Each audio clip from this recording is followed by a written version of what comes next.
పవన్ కళ్యాణ్ ఎవరమ్మా పవన్ కళ్యాణ్? ఎవరివి పవన్ కళ్యాణ్? నువ్వు ఎక్కడికించి వచ్చినావు? నీ అస్తిత్వం ఏంది? నువ్వు ఎక్కడున్నావు? ఏం కథ? తెలంగాణకి ఏం చేసినావు నువ్వు? ఇక్కడ వచ్చి నువ్వు ఆంధ్రావనివి నిన్ను బతకడానికి ఇచ్చిన మీడ. మీ అన్న అయినా సినీ ఫీల్డింగ్ అయినా కానీ మిమ్మల్ని బతుకుమని చెప్పినాం. మా బతుకు తీసుకోవడానికి వస్తే మాత్రం బొంద పెడతాం.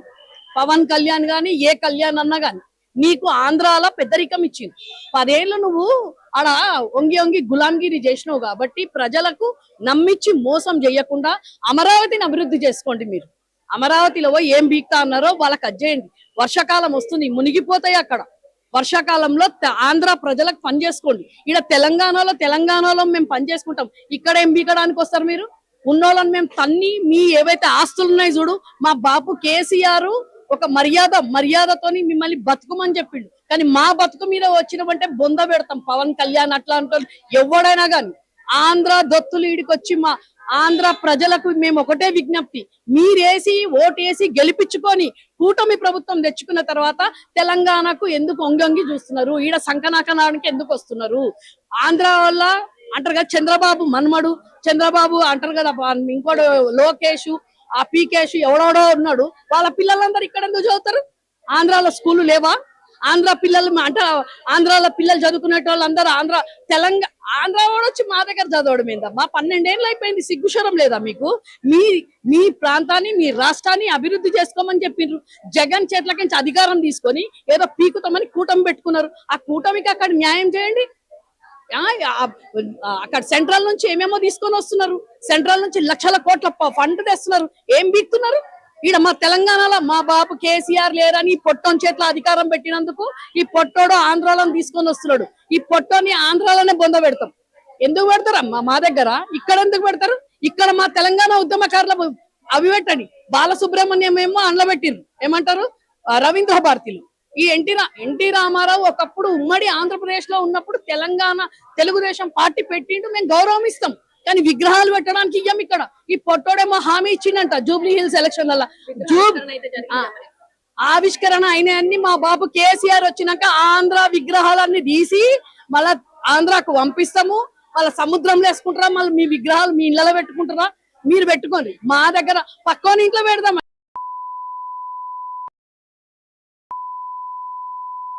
ఈడొచ్చి మా దగ్గర ఎందుకు వచ్చి కులుకుతున్నారు? మేము కష్టపడి తెలంగాణ తెచ్చుకున్నాం. ఇంకో పొట్టోడు అంటాడు అందులో నరసింహులు అంట. తెలంగాణ చరిత్రలో లేదంట, చరిత్ర పుటలలో లేదంట. సిగ్గు శరం ఏమని ఉండాలి? తెలంగాణ త్రిలింగం అనే దానికి తెలంగాణ అనే పేరు వచ్చింది బిడ్డ. చరిత్రలో ఆంధ్ర లేదు. ఆంధ్ర సముద్రంలో ఎప్పుడు కొట్టకపోతుంది. ఆంధ్ర ప్రజలకు ఒక్కటే విజ్ఞప్తి చేస్తున్నాం. మీరేసిన ఎన్నికలలో గెలిపించుకొని ఈ రోజు చంద్రబాబు దొత్తుగాని తెచ్చుకున్నందుకు ఈ రోజు మా పొట్టోని చంద్రబాబు నాయుడు పవన్ కళ్యాణ్ మీ దగ్గర పోయి అక్కడ అభివృద్ధి చేసుకోమని చెప్పు. మా దగ్గరకు వస్తే మాత్రం బొంద పెడతాము. ఇక్కడున్న ప్రజలతోని మాకు ఎట్లాంటి ఇబ్బంది లేదు. ఇక్కడున్న వాళ్ళ నాయకులు ఇక్కడ వచ్చి పెద్దరికం చేస్తా అంటే మాత్రం ఊరుకోము. అంటారు కదా గొడ్డుకారం పెట్టి కోసి గొడ్డుకారం వేస్తాం. ఈడ పవన్ కళ్యాణ్ గాని ఏ కళ్యాణ్ అన్న గాని ఎవడన్నా గాని వచ్చి బతికిపోండ్రు. మీరు ఇక్కడ సినిమాలో చేసుకునేటోని నేను రంగులేసుకున్నట్టు ఇక్కడ తెలంగాణలో వచ్చి రంగులేసి మళ్ళీ మేము వస్తామంటే మాత్రం ఊరుకునేది లేదు. అక్కడ గత 10 ఏళ్ల నుంచి చూస్తుంటే తెలంగాణ రాష్ట్ర ఆవిర్భావ వేడుకలు అంగరంగ వైభవంగా జరిగింది. కానీ ఈ 2 ఏళ్ల కాలంలో పరిధులు మనం చూస్తుంటే మరి మీకు ఎలా అనిపిస్తుంది? మరి ఎలా ఏముంది మార్పు? రేవంత్ రెడ్డి మార్పు. ఎందుకంటే ఒక రైఫిల్ మాస్టర్. తెలంగాణ ఉద్యమం అంటే తెలియదు. తెలంగాణ అనే అన్ననోడు రైఫిల్ పట్టుకొని తిరిగిన చేతిలో ఈ రోజు అధికారం ఇస్తే ఏముంటదమ్మా? కాబట్టి తెలంగాణ మార్పు ఇది. తెలంగాణ ప్రజలకు బాపు కేసీఆర్ కన్నా తండ్రి కడుపులో పెట్టుకొని చూసుకున్నాడు 10 సంవత్సరాలు. తెలంగాణ రాకముందు ఆయన అరిగోసపడి చావు నోట్ల తలబెట్టి తెలంగాణ తీసుకొని వచ్చి అంటారు కదా కరువు కాటకాలలో ఉన్న తెలంగాణను సస్యశ్యామలంగా చేసి బంగారు తెలంగాణ చేసి ఈ రోజున్న మూర్ఖుడు ఎవడైతే రైఫిల్ పట్టుకొని తిరిగినోడు తెలంగాణ అననోడు అంటారు కదా పచ్చ జెండా పట్టుకొని తిరిగిన చేతిలో ఈ రోజు తెలంగాణ పెట్టినందుకు దౌర్భాగ్యం. అంటే తెలంగాణ ప్రజలు ఒక శనిని తెచ్చుకొని నెత్తి మీద పెట్టుకున్నట్టు ఉంది. అక్కడ చూస్తున్నా గానీ ఇప్పుడు సోషల్ మీడియాలో ఎక్కడ చూస్తున్నా గానీ ఒకటి న్యూస్ అయితే వినిపిస్తుంది. ఏంటంటే కాంగ్రెస్ ప్రభుత్వం అయిపోయింది, నెక్స్ట్ వచ్చేది బీఆర్ఎస్ ప్రభుత్వమే అని ఒకటి సోషల్ మీడియాలో హల్చల్ అవుతుంది. మరి ఎంతవరకు అది వాస్తవం అంటారు? వాస్తవం కదమ్మా. తెలంగాణలో బీఆర్ఎస్ ఉండే ఈ ప్రబుద్ధుడు వచ్చి మూర్ఖుడు వచ్చి జూటా మాటలు చెప్పి బాపు కేసీఆర్వి కాకుండా నేను ఇస్తా అని చెప్పేసి 400 హామీలు, 20 హామీలు, 6 గ్యారెంటీలు, కల్లబుల్ల మాటలు చెప్పి ఈ రోజు 2.5 ఏళ్లలో కన్నమ్మ కష్టాలు పెట్టి రక్తం వస్తుంది. ఇప్పుడు ప్రజలలో కన్నీళ్లు లేవు, రక్తం అనేది వస్తున్నది. కాబట్టి ఖచ్చితంగా మళ్ళా అంటారు కదా, కాంగ్రెస్ వచ్చిన తర్వాత బిఆర్ఎస్ ని ఈ రోజు మళ్ళా కాంగ్రెస్ ను ఒక 50 సంవత్సరాలు బొంద పెట్టిండు రేవంత్ రెడ్డి. ఎందుకంటే ఇప్పుడు ఉన్నది నికాసైన కాంగ్రెస్ వాళ్ళు కాదు, వీళ్ళు మధ్యలోకి అంటారు కదా, ఏమంటారు, నాకు ఆ భాష వాన్ భాషలో చెప్పాలంటే అడ్డంగా దొరికి పుట్టిన వాళ్ళ భాష పుట్టింది ఈ కాంగ్రెస్ వాడు, ఇటు పొట్టోడు.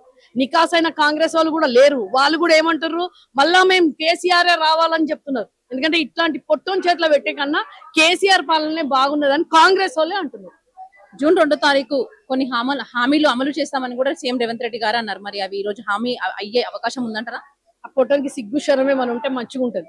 2.5 ఏళ్ల కింద ఏం హామీలు నెరవేర్చినవు, ఈ జూన్ 2న ఏం నెరవేర్చావు?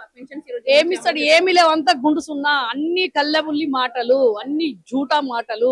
2.5 ఏళ్ళు వెళ్ళి 3 ఏళ్ళు పడుతున్నాయి. ఇప్పటి వరకు 2000 బాపు కేసీఆర్ 200 కాంగ్రెస్ ఉన్నప్పుడు 2000 ఉండే, 2000 నుంచి 4000 చేస్తా అని జూటా మాటలు చెప్పి మళ్ళీ ఈ రోజు ప్రబుద్ధుడు అన్ని అబద్ధాలు చెప్తున్నాడు.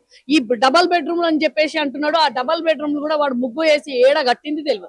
నిన్న మారుమూల ప్రాంతాన ఏడ ఖమ్మంలో ఇస్తున్నాం అన్నట్టు గిరిజనులకు ఒక డ్రామా చేసిండు. వాళ్ళన్ని ఖమ్మంలో కూలగొట్టిండు. చూసిరు కదమ్మా, ఇండ్లన్నీ కూలగొట్టి ఆ ఇచ్చినవి కూడా అంటారు కదా 150 కట్టి ఇచ్చినట్టు ఫోటో ఫినిషింగ్ చేసిండ్రు. నిన్న అంటారు కదా కొండక్క, సీతక్క, పీతక్క వీళ్ళందరూ. మళ్ళీ వీళ్ళందరూ ఎక్కడ పోయినరు? తెలంగాణలో నాశనమై ఒడ్లు కొనుక్కుంటలేరు తల్లి. ఒక్క నెల 20 రోజులు 25 రోజులే ఒడ్లు రోడ్ల మీద పడున్నాయి. వాళ్ళ ఒడ్లు కొనుక్కొని వాడు ఈ రోజు మళ్ళా కొత్త హామీలు ఇస్తారంటే ఎక్కడికించి నమ్ముతారు?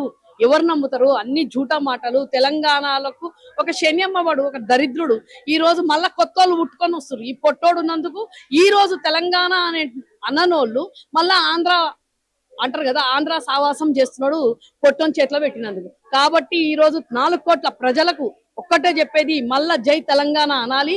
మళ్ళా ఉద్యమంలో ఎట్లయితే మనం పని చేసినామో ప్రతి ఒక్కరము ఆంధ్ర దొత్తులను, ఈ రోజు నేను ఆంధ్ర వాళ్ళను, ఆంధ్ర ప్రజలతో ఏమంటలేనమ్మా. వాళ్ళతోని వాళ్ళు చాలా మంది ఇక్కడ ఉన్నారు, ఉన్నట్టు కడుపులో పెట్టుకొని చూసిండు బాపు కేసీఆర్. కానీ ఆంధ్ర ఎవరైతే పొలిటికల్స్, ఎవరైతే అంటారు కదా నాయకులు ఉన్నారు, ఆంధ్ర నాయకులు, అక్కడ ఆంధ్రాలో అమరావతిని అంటారు కదా అభివృద్ధి చేసుకొని మూర్ఖులు ఈడికొచ్చి మా తెలంగాణలో ఏమో పీకుతాం అంటున్నారు. బిడ్డ నిన్ను బొంద పెడతాం, ఈడ ఆ పొట్టోనెంబడి వీళ్ళని కూడా బొంద పెడతాం.